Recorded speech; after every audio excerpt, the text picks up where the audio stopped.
look for in this game. For ETSU, you want to be able to see them compete against a really good opponent, see them get that ground game going. Right now, that's pretty much all they have. For Furman, you want to see them just eliminate any type of hope here, okay? You want to take away not only the ground game, but also the passing game. If they want to throw it, take away the wildcat, because that's going to be a thing as well in this game. So it's going to be a game of who can take what away and, you know, what kind of momentum will you have going forward.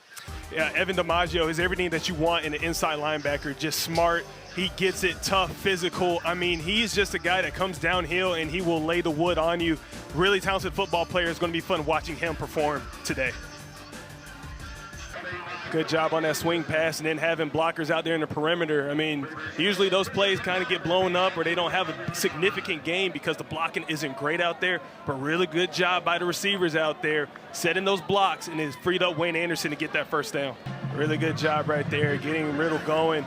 You're going to see it here. You're going to send the guy on the out right there. Just finds the soft spot in the zone. Michael Robinson out there in coverage.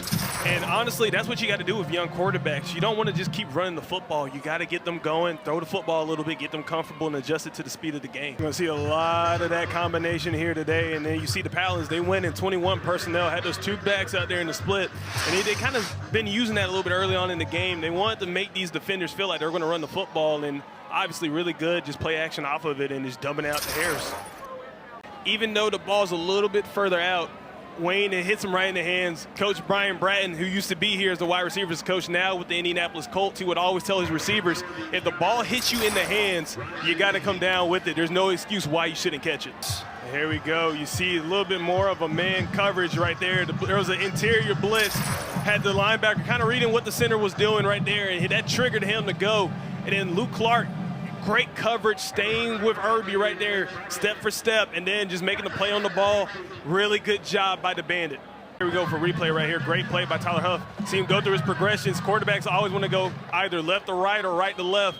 And you see him, he went from his right to his left, and he finds his receiver right there.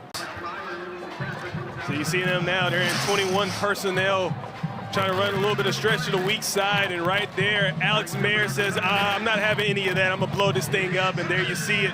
Loss of yards right there. Great job by the Paladin defense getting some penetration, and that's one thing, Brock, that kills zone runs is penetration. Penetration will always kill that. You talk about a guy that shows up when you need him to show up. Took off the glasses, Clark Kent went away, and here comes Superman out of nowhere. Really good job just reading it by Callie Chiswick. Yeah, when we see this replay coming up here, you're going to see Jack Barnes going to come off the edge untouched. But then let's look on the interior side. Matthew Sachoka right here just completely beats the right guard off the snap of the football right there. Then they have to work a move, just beats him there, makes a play. And it might have gotten back to the line of scrimmage, and that's it. Yeah, but I kind of want to talk a little bit more about that previous play right there, just for a quick second. I mean, you look at Colton Hinton, runs that corner route, kind of gives a good jab step on the inside, and that's what fools that safety to want to kind of cover more towards the middle of the field, and then just escapes outwards towards the corner of towards the end zone.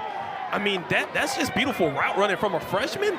He's playing out of his mind all year, and he's not playing like he's just a freshman. He's playing like he's been doing this for a while. You can see Coach Quarles is kind of like, what was that? But what happened there is pretty simple. We look at the quarterback right here. You know where he wants to go. He's eyeing his receiver, and Michael Robinson just follows those eyes where he's staring them down, and then he just makes a play on the football. That's just really good defensive back IQ right there, and just doing what you're coached to do and following through. And there you go. You get rewarded with a turnover. Here we go. Let's look at that stretch run again. So you see it, 21 personnel, and then we look right here.